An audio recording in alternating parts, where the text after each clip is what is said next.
My talk really follows beautifully on her last slide, and that's why I'm going second, I guess. What I want to talk about is a theory that combines information theory and mechanism, a hybrid theory which provides, I believe, an example of a convergent path toward universality in ecology. And we talk about two kinds of ecosystems, or at least I will be, more or less static, pristine, undisturbed, not changing rapidly, and other systems that have been heavily disturbed by human activity or natural processes and are in recovery or collapse. And this is the connection with Mercedes' last slide. I'm going to talk about the application of purely information theoretic approach to this type of ecosystem and the necessity for introducing explicit mechanisms when we talk about the second type. Now, let's begin with sort of a broad brush look at macroecology, which is what the theory we're talking about here is all about.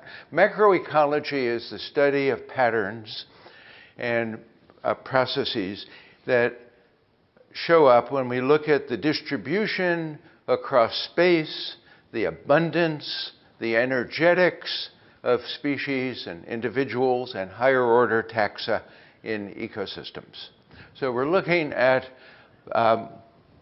broad-scale, macro-level properties. And to get a handle on this, one approach for theory building has been an idea that was brought up briefly yesterday, this concept of maximum entropy. Maxent, as it's affectionately known, is a top-down or macro to micro inference procedure. It's derived from information theory, primarily by the work of Ed Janes, and it works roughly schematically as follows. Let's consider a system, a thermodynamic system. There are macro-level state variables, in the case of thermodynamics, pressure, volume, and temperature.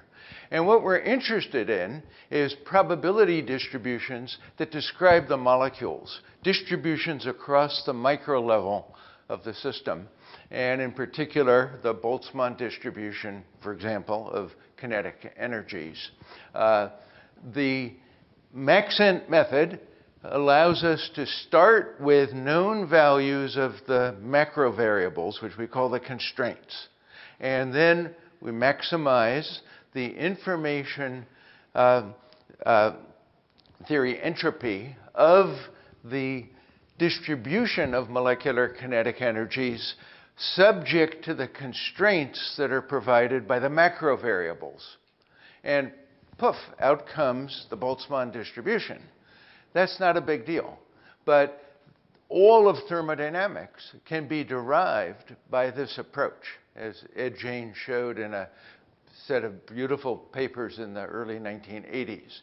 The method has been applied in linguistics for looking at the distribution of speakers of languages across languages, in economics, looking at distributions of income over individuals or filling in missing data in input-output tables. And I'm going to talk about application in ecology, where the state variables, the macro-level constraints, are going to be things like area, total number of individuals, total metabolic rate of the whole system, and so forth. And the proper probability distributions we're going to be deriving are things like the distribution of abundances across species, metabolic rates across individuals, species richness across space, and so forth. And the key thing about Maxent is it yields least biased predictions for the shapes of probability distributions under the constraints of prior knowledge. The prior knowledge is at the macro state variable level. We can derive, using the technique, the micro distributions. Now, I'm not going to describe the guts of the theory. METE, M-E-T-E, stands for Maximum Entropy Theory of Ecology, and it makes a number of predictions that are very accurate. They work. Distribution of metabolic rates across individuals, abundances across species, a relationship between mass and abundance, and an explanation for the variance around the central tendency in that relationship, which is very important because there's a lot of variance, but we've showed using Maxent how it can be explained in terms of taxonomic tree structure. Species area and endemics area relationships, the distribution of species richness across higher order taxa, like families or orders, and the distribution of linkages across nodes in trophic networks. The interesting thing is that when we look at disturbed or rapidly changing systems, when we get away from the static world and go to the dynamic world of collapse and or recovery, we see something very interesting. A former student of mine, Erica Newman, showed that in a undisturbed Bishop pine forest in Inverness, California, at Point Reyes, the species area relationship followed the Maxent prediction of a universal scale collapse pattern for the species area relationship. All species area relationships collapse onto that curve when you plot them properly, just like Jen's linkage distributions collapse when you plot them properly. In a recently burned nearby forest, however, there's a major deviation from the Maxent theory.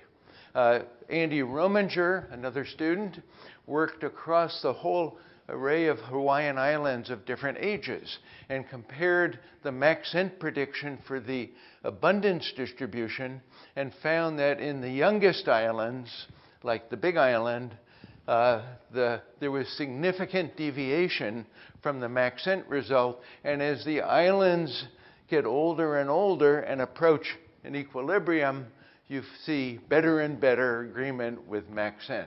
So disturbance seems to wreck the predictions of METE. And so we turn to dynamete, which is a dynamic theory that combines mechanism, explicit mechanism, and Maxent to try to achieve a deeper understanding. This is the architecture of the theory. We're about to submit a paper on this. It involves mechanisms like ontogenic growth, birth, death, migration, speciation, extinction, density-dependent effects. And these are at the level of the micro-level dynamics. They don't describe the macro variables. The mechanisms describe the micro-level. But to get the macro variables, the constraints, and the rates of change of the constraints, we have to scale up the micro level to the macro. And we do that by averaging the microdynamics over something called the ecological structure function, which provides through an iterative process, ultimately a dynamic structure function from which we can derive all of those same patterns and metrics, except now they're changing with time and they deviate. And what does the theory look like when you look at its predictions?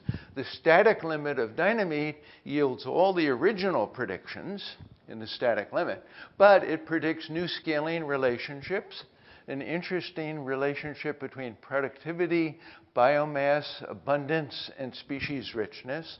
We call this the ideal biodiversity law, which is parallel, we hope it works, with PV equals nRT, the ideal gas law. This emerges from the static limit of dynamete, but it was not there in the original static theory. In addition, in non-static cases, dynamete predicts systematic deviations of abundance distributions from the prediction of the static theory. The static theory predicts what's called a Fisher log series distribution, the bottom of those two curves. Dynamete predicts a systematic deviation from that in the direction of a more log normal distribution. And we've been able to show that when we compare abundance distributions in disturbed and undisturbed systems, this actually works better, the dynamite prediction. It also can provide early warning indicators of ecosystem responses to different stresses. And we think it also has a capability of allowing us to understand control. Take-home messages with apology to Tolstoy. All happy ecosystems are alike. They exhibit universal behavior, which Maxent elucidates. And each unhappy ecosystem is unhappy in its own way, and thus mechanisms matter. The static limit of dynamite is consistent with the static theory, but yields... Is that the end of my talk? But yields additional non-trivial static scaling predictions, and hybridizing Maxent and mechanism results in an integrated theory of ecosystems in the Anthropocene. Thanks.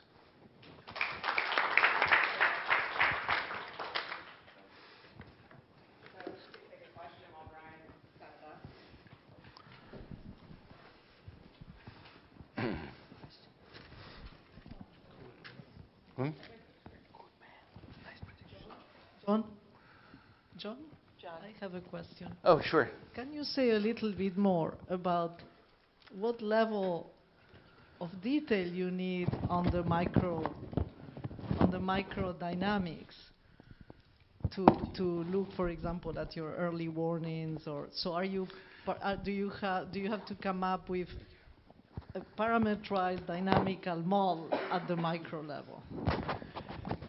Yeah. If I understand what you're getting at, the question is, will there be as many different mechanisms as there are disturbed ecosystems, and will we have to continually add more and more? Because what do we have to know? Because generally we don't know enough about that micro level. We don't. And one of the things, for example, that we may be able to squeeze out of this is we see an ecosystem undergoing some systematic pattern of deviation from static Maxent predictions. We can ask, is this because the growth rates are reduced? We can't measure them directly.